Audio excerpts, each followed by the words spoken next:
Hey everyone, it's time for the kicker, which is SB 1095, which is withdraw from the park program assessment, and SB 1310, which is withdrawal from Common Core. This was the mother lode of the day. And by the way, I forgot in the earlier recording, the previous bills all passed 6-3. Every bill that I've discussed today passed 6-3. These two bills basically forbid Arizona from entering into the Common Core again or the park unless previous written notice is given to the Senate legislature, the Senate president, while in session. First of all, this is legislative language. I don't know that we need to legislate a permanent removal from the park. If you want to be out of the park, be out of the park. But don't create legislation that permanently keeps us from being a part of the park or the Common Core. I touched on this at the end of the last recording. Common Core and park is an issue that I don't think has anything to do with education. I think most educated people, and I don't mean people who've gone to school, but people who've read the bill, read the park, read the Common Core, believe it to be, by and large, a fine piece of educational legislation. It is rigorous. There's no question about it. And it does raise the bar. It does put us on a global, or if not national, competitive scale where we know how we stack up against everyone else. It does return control back to the teacher. We're no longer teaching to the task. We're teaching kids process over product.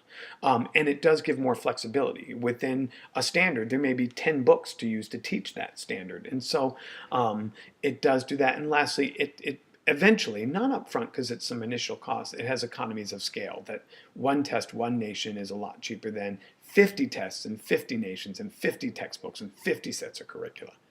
Of all the arguments I heard today, there were only 3 that were against the actual standards, that they didn't like the actual Common Core standards, and that was their rationale.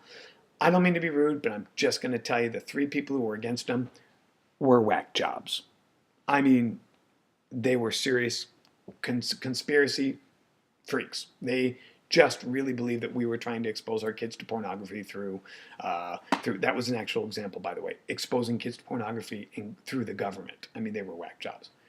Everyone else who spoke acknowledged that they were good standards, acknowledged that they were rigorous, acknowledged that they were process-oriented, acknowledged that they made for a national landscape, but they didn't like the fact that the federal government told them what to do. That's arrogance, by the way. If we're going to make an educational decision about educational funding and educational issues, it should have an educational foundation to it. I don't believe what I heard today had that. I heard philosophical arguments about government overreach and the right of the state and the role of the federal government and local control and enumerated powers. But that's not what this is about. Not to me, at least. This is about curricula. And if that's what it's about, what you say it is, enumerated powers and all those different things, why'd you enter into it 4 years ago in 2010? We've already let this ship out of the corral, and it's out in the ocean.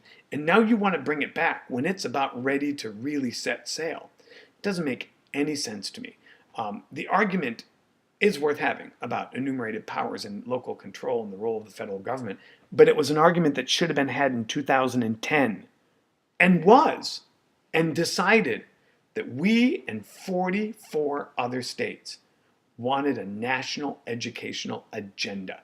Something that we could look at and say, for the next 10 years, this is what we're going to teach and test to see if we're doing our jobs. I can't see bringing that back, even if I disagree with the standards, and I don't. Even if I disagree with the park, and I don't. Even if I disagree with the national test we could compare kid to kid across the country, and I don't. I have a real problem with wasting the last 4 years in developing new textbooks, new curricula, new tests, and teacher training. Just when we're about to see if it works, we're going to shut it down.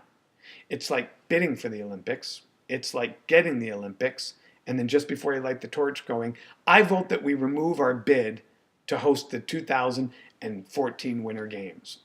Well, you should have had that conversation 6 years ago.